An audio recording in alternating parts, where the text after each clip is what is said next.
తిరుమల శ్రీవారిపై నిత్యం కనకవర్షం.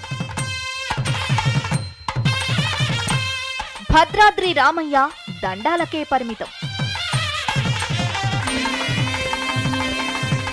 శ్రీనివాసుడికి వద్దంటే కానుకలు, టన్నుల కొద్దీ బంగారు ఆభరణాలు. మనము బ్యాంక్స్లో భద్రపరుచున్నాము. గోల్డ్ డిపాజిట్ స్కీమ్ కింద చిన్న రాయి స్టోన్ ఉన్నా కూడా వాటిని మనం ఆభరణంగా ట్రీట్ చేసి ట్రెజరీలో భద్రపరుచున్నాం. సీతారామస్వామికి హుండీ ఆదాయం తక్కువ, ఉత్సవాల ఖర్చులు ఎక్కువ.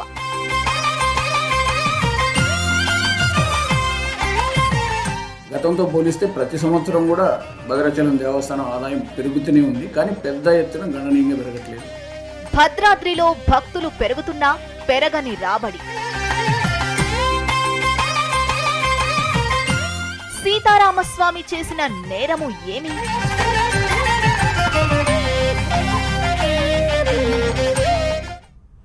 మీరు వింటోంది నిజమే. భద్రాద్రి రామన్న ఆదాయంలో బక్క చిక్కిపోతున్నాడు. అదే సమయంలో కలియుగ శ్రీనివాసుడు మాత్రం కనకధారలో మునిగి తేలుతున్నాడు. భద్రాద్రి సన్నిధి ఖర్చులకు కూడా గడవడం కష్టంగా ఉంటే ఆభరణాలను, హుండీ ఆదాయాలను లెక్కించే పనిలో తిరుమల సిబ్బంది శ్రమిస్తూనే ఉన్నారు. మరి అటు వెంకన్న ఇటు రామన్న ఆలయాల్లో తేడా ఎక్కడా?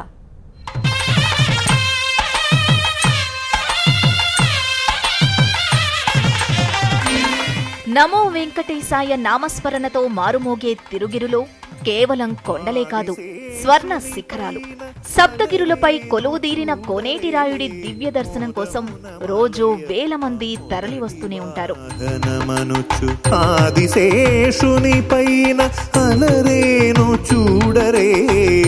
తలనీలాల నుంచి కిరీటం వరకు స్వామివారికి భక్తులు సమర్పించుకునే మొక్కులకు లెక్కే ఉండదు. అందుకే ఆదాయంలో తిరుమల దేశంలోనే టాప్.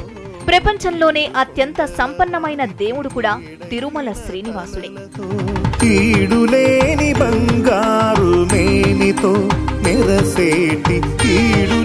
సిబ్బంది ఇంత ఇష్టంగా సిద్ధమైన శ్రీనివాసుడికొస్తున్న ఆదాయాన్ని లెక్కించడం కాస్త కష్టమైన పనే.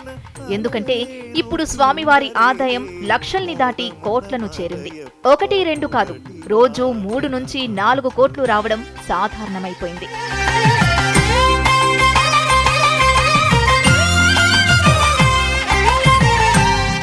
గతంలో 2012 జనవరి 3న వైకుంఠ ఏకాదశి రోజున 4.25 కోట్ల ఆదాయం వచ్చింది. వేసవి సెలవులు ముగిసిన నేపథ్యంలో 2014 జూన్ 22న 4.45 కోట్లు హుండీలో చేరింది. ఇక 2016 జూన్ 26న 4.22 కోట్లు, గత నెల 11న 4.03 కోట్లు, ఫిబ్రవరి 17న 4.69 కోట్ల ఆదాయం తిరుమల శ్రీవారికొచ్చింది. ఇక ఏ పర్వదినం లేకుండానే మొన్న ఆదివారం 3.94 కోట్ల రూపాయలు హుండీ ఆదాయంగా లెక్క తేలింది. ఈ మధ్య కాలంలోనే తరచూ 4 కోట్లు ఇన్కమ్ శ్రీవారికి కామన్ గా మారిపోయింది.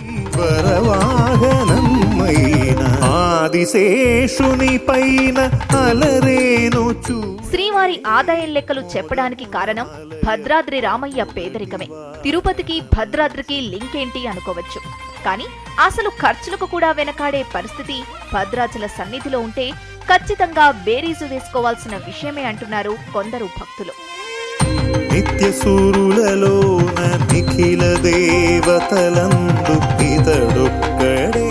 తిరుమలలో ధ్రువబేరంగా పిలిచే స్వామివారి మూల విరాట్టుతో పాటు ఇతర ఉత్సవ విగ్రహాల ఆభరణాలను లెక్కించడానికి, దాచడానికి ఏకంగా ఒక వ్యవస్థనే ఏర్పాటు చేస్తే అసలు ఆభరణాలు ఆదాయం లేకుండా భద్రాద్రి మాత్రం ఉత్సవాలకు సైతం వెనకాడుతోంది.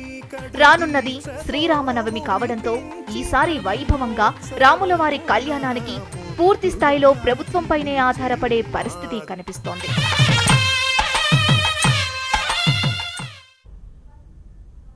తిరుమల శ్రీవారికి ఆదాయమే కాదు, ఆభరణాలు కూడా ఎక్కువే. వాటిని రక్షించడం, పర్యవేక్షించడం కోసం ఏకంగా ఒక వ్యవస్థే పనిచేస్తోంది. కానీ ఇటు భద్రాద్రిలో మాత్రం ఆభరణాల సంగతి తర్వాత ఆదాయమే కన్నా కష్టంగా మారింది. ఏటా వచ్చే ఆదాయంలో కాస్త మిగిల్చి స్వామివారికి అలంకరణకు నగలు చేద్దామన్నా లెక్కలేసుకోవాల్సిన పరిస్థితి కనిపిస్తోంది.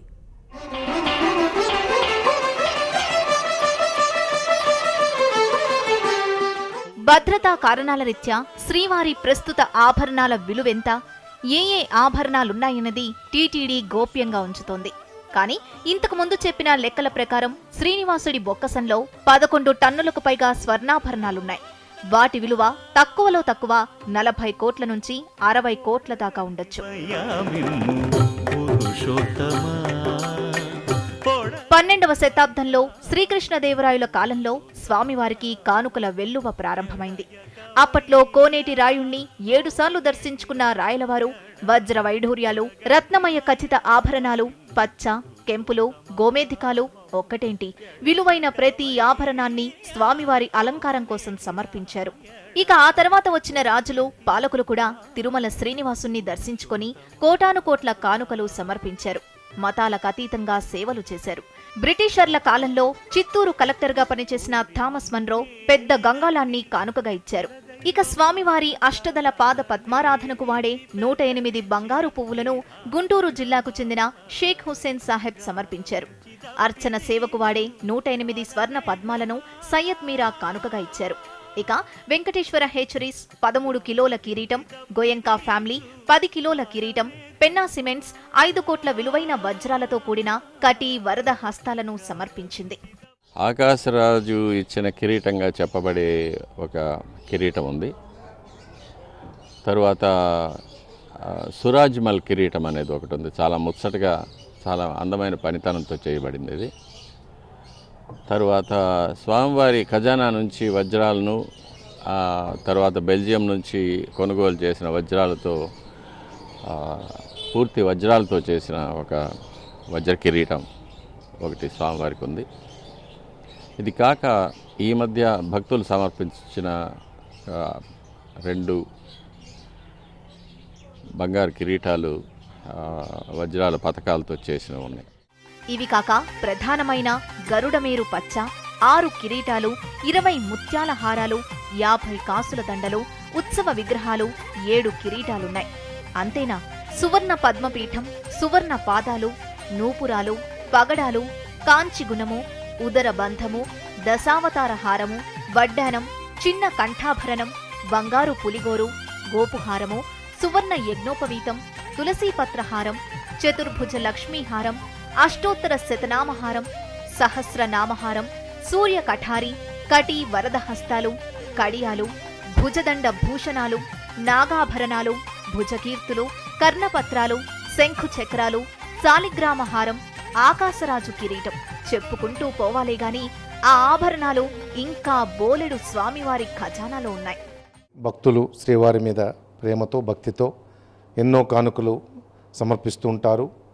నగదు రూపంలో కావచ్చు, ఆభరణాల రూపంలో కావచ్చు, బంగారు వెండి రూపంలో కావచ్చు, ఎన్నో రూపాలుగా సమర్పిస్తున్న ఈ కానుకలన్నీ కూడా తిరుమల తిరుపతి దేవస్థానానికి చెందుతాయి. అవన్నీ కూడా చాలా పద్ధతిగా మదింపు చేయబడి మనకు తిరుపతిలో ఉన్నటువంటి టీటీడీ ట్రెజరీలో భద్రపరచబడుతుంది. శ్రీవారు ధరించే ఆభరణాలు ఇవ్వగలిగేటటువంటి దాతల నుంచి మనము వరుసగా కూడా తీసుకునే పరిస్థితి ఉండదు. ఎందుకంటే ప్రతి ఆభరణం కూడా 2 సెట్స్ నుంచి 3 సెట్స్ వరకు మనకు ఉంటే మనం ఆలయ కార్యక్రమాలు పూర్తి స్థాయిలో నిర్వహించుకోవడానికి అవకాశం ఉంటుంది మార్చుకుంటూ. అంతకన్నా ఎక్కువగా కూడా అవసరం ఉండదు, ఆలయంలో భద్రపరచవలసిన అవసరం ఉండదు. కాబట్టి వాటిని కూడా మనం ట్రెజరీకి పంపించాల్సి ఉంటుంది. ఇవి కాక రోజు వస్తున్న ఆభరణాలు ఆదాయం అదనం. అందుకే టీటీడీ ఇకపై భక్తులిచ్చే ఆభరణాలను అనుమతి లేకుండా తీసుకోవద్దని నిర్ణయించింది. ఎవరైనా దాన్ని ఉల్లంఘించి ఇచ్చినా దాన్ని హుండీలో వేసి కరిగించేయాలని డిసైడ్ అయింది. ఖజానాలో నిండా కనకం, వద్దన్న కానుకలు, ఇది వెంకన్న వైభవం. మరి భద్రాద్రి రామయ్య మాట ఏంటి? దమ్మక్క కోరిక మేరకు అప్పుడు రామదాసు కట్టించిన నిలువ నీడే మిగిలింది, మిగతాదంతా పేదరికమే. భక్తులు వస్తున్నారు, ఆదాయం పెరుగుతోంది, కానీ అందుకు తగ్గ ఖర్చులు ఎక్కువైపోతున్నాయి. ఎప్పటికంటే భిన్నంగా రాములోరి కళ్యాణం మరింత వైభవంగా చేద్దామనుకున్న ఖర్చుల కోసం ముందు వెనక ఆలోచించాల్సిన పరిస్థితి. ఇదిగో ఇదిగో భద్రగిరి, దక్షిణాది అయోధ్యాపురి, మిగిలింది ఈ అక్షర నైవేద్యమే, స్వామివారి వైభవం కాదు. శ్రీరామరాజ్యంలో దేనికి లోటుండదంటారు. కాని ఆ త్రేతాయుగం ఇప్పుడు లేదు. కలియుగంలో ఆ రాముడే కటకటలాడే పరిస్థితొచ్చేసింది. రాష్ట్రాలుగా విడిపోయిందన్న పేరేగాని ఇప్పటికీ భద్రాద్రి తెలుగు రాష్ట్రాల్లో రెండో పెద్ద ఆలయం. శ్రీరాముడు సీతతో కలిసి అరణ్యవాసం చేసిందిక్కడే. ఆమెను రావణుడు అపహరించింది ఇక్కడి నుంచే అన్న పవిత్రత తప్ప ఆయన ఉత్సవాలను కూడా నిర్వహించలేని పేదరికంలోకి వెళ్తోంది భద్రాద్రి రామయ్య సన్నిధి. గతంతో పోల్చితే శ్రీరాముడి గుడికి భక్తులు పెరుగుతూనే ఉన్నారు. కానీ దండాలు మొక్కులు తప్ప కానుకలు సమర్పించే వాళ్లు మాత్రం కరువయ్యారు. పేరుకే పెద్ద ఆధ్యాత్మిక క్షేత్రం. కానీ ఇక్కడ వచ్చే ఆదాయం ఉద్యోగులకు జీతాలు, ఆలయంలో నిత్యక్రతువుల నిర్వహణకే సరిపోతోంది. మన భద్రాచల శ్రీ సీతారామచంద్ర స్వామి దేవస్థానం యొక్క సంవత్సర ఆదాయం 39 కోట్ల వరకు ఉంది. అయినప్పటికీ ఆ వచ్చే ఆదాయం ఇక్కడ ఖర్చులకు సరిపోతుంది, జీతభత్యాలు సరిపోతున్నాయి. ఎటువంటి కార్యక్రమాలైనా ముందుకు చేయడానికి ఇబ్బంది అవుతుంది. కాబట్టి ఈ విషయంలో రేపు జరగబోయేటువంటి పెద్ద పెద్ద కార్యక్రమాలు ఏవైతే ఉన్నాయో, శ్రీరామనవమి లాంటి పెద్ద పెద్ద పండగల్ని ప్రభుత్వమే ఎక్కువగా దాని మీద కాన్సన్ట్రేట్ చేసి ఆదాయ వనరులు సమీకరించి ఆ కార్యక్రమాలను విజయవంతం చేయవలసిందిగా కోరుతున్నాము. ప్రతి ఏటా శ్రీరామనవమి రోజున అంగరంగ వైభవంగా కళ్యాణం, ముక్కోటి, తెప్పోత్సవం, దమ్మక్క ఉత్సవాలు, నిత్యాన్నదానం, ప్రసాదాల తయారీ, ఆలయ నిర్వహణ, అభివృద్ధి పనులు, సిబ్బంది జీతాలు పోను రాముడికి మిగులుతోంది సున్నా. ఏటా వచ్చిన ఆదాయంలో ఖర్చులు పోను స్వామికి ఏదైనా ఆభరణం చేద్దామన్నా కటకటలాడుతోంది కార్యవర్గం. విచిత్రమేంటంటే వస్తున్న ఆదాయం ఒక్కోసారి సరిపోతోంది కూడా లేదు. రాబడి కంటే ఖర్చు ఎక్కువవడంతో ఏం చెయ్యాలో కూడా తెలియని పరిస్థితుల్లో ఉంటున్నారు అర్చకులు, అధికారులు. ఉదాహరణకు 2014 నుండి 2015లో భద్రాద్రి ఆలయానికి 33 కోట్ల 60 లక్షల ఆదాయం వస్తే ఖర్చు 33 కోట్లు సరిపోయింది. 2016లో 47 కోట్ల 30 లక్షల ఆదాయం వస్తే 47 కోట్ల 60 లక్షల ఖర్చయింది. ఇక 2016 నుండి 2017లో వచ్చిన 32 కోట్లు ఎలా వచ్చిందో అలాగే వెళ్లిపోయింది. ఒకవేళ ఆదాయం సరిపోకపోతే ఫిక్స్డ్ డిపాజిట్ల వడ్డీలను అకౌంట్కు బదిలీ చేసి పనులు చక్కబెడుతున్నారు అధికారులు. రాముల వారి ఆదాయం 25 కోట్ల నుంచి 30 కోట్లు వస్తున్నప్పటికీ వారి యొక్క సేవలకే, జీతపత్యాలకే నోచుకున్నటువంటి పరిస్థితి కనబడుతుంది. మరి సంవత్సరంలో ముక్కోటి ఉత్సవం, అలాగే శ్రీరామనవమి ఉత్సవాలు, 2 పెద్ద ఉత్సవాలు మన సంవత్సరానికి జరుగుతాయి. ఇటువంటి ఉత్సవాలకి నిధుల కొరతతోటి సరిగ్గా నిర్వహించలేనటువంటి పరిస్థితి ఉంది. మరి ఈ పరిస్థితిని రాష్ట్ర ప్రభుత్వం స్వయంగా నిధులు ఇచ్చి ఆ నిధుల నుండి ఘనంగా ప్రపంచవ్యాప్తంగా సీతారామచంద్ర స్వామి వారి ఖ్యాతి పెంపొందించే విధంగా ఉండాలని కోరుచున్నాం. రాములోరికి ఈ పరిస్థితి ఎందుకన్నదే ఇప్పుడు ఆలోచించాల్సిన ప్రశ్న. అల్లంత ఎత్తునున్న తిరుగిరుల్ని ఎక్కుతున్న భక్తులు ఏమంత ఎత్తులేని భద్రగిరికి రావడం లేదా అన్నదానికి పాలకుల పరంగా తీసుకోవాల్సిన చర్యలు కూడా తగ్గాయన్నదే సమాధానంగా చెప్పాలి. ప్రత్యేకించి డివోషనల్ టూరిజం పరంగా భద్రాద్రిని ప్రమోట్ చేయకపోవడం ప్రధాన కారణం. అయితే రాబోయే రోజుల్లో తెలంగాణ ప్రభుత్వం ఆలయంపై పూర్తి దృష్టి సారిస్తుందని, అప్పుడు పరిస్థితి మెరుగవుతుందని చెబుతున్నారు ఆలయ అధికారులు. గతంతో పోలిస్తే ప్రతి సంవత్సరం కూడా భద్రాచలం దేవస్థానం ఆదాయం పెరుగుతూనే ఉంది. కానీ పెద్ద ఎత్తున గణనీయంగా పెరగట్లేదు. ఎప్పుడు కూడా ఆదాయం తక్కువ వచ్చిన సంఘటనలు లేవు. ఈ వచ్చిన ఆదాయం పెరిగిన ఆదాయం తగ్గట్టు ఖర్చులు కూడా పెరుగుతూ ఉన్నాయి. దేవాలయ నిర్వహణకి ఆదాయం సరిపోతూ ఉంది. రాబోయే రోజుల్లో ప్రభుత్వం పెద్ద ఎత్తున దేవాలయం అభివృద్ధి చేసే అవకాశం ఉంది. ఆ అభివృద్ధి చెందిన తర్వాత భక్తులు పెరిగి ఆదాయం పెరిగే అవకాశాలు ఉండొచ్చు. ప్రస్తుతం భద్రాద్రి రాముడికి ఆదాయంగా చెప్పుకునేది 1000 ఎకరాల భూమి నుంచి 15 లక్షలు, నిత్య కళ్యాణం, సేవా టికెట్ల అమ్మకం, కాటేజీల ద్వారా కొంచెం సమకూరుతోంది. అయితే ఆదాయం స్వామివారి వైభవానికి కాకుండా కేవలం అవసరాలకే సరిపోతోంది. రాబడి లేకపోవడం వల్ల ఈ రామాలయం అభివృద్ధి చేయలేకపోయే పరిస్థితులు నెలకొని ఉన్నాయి.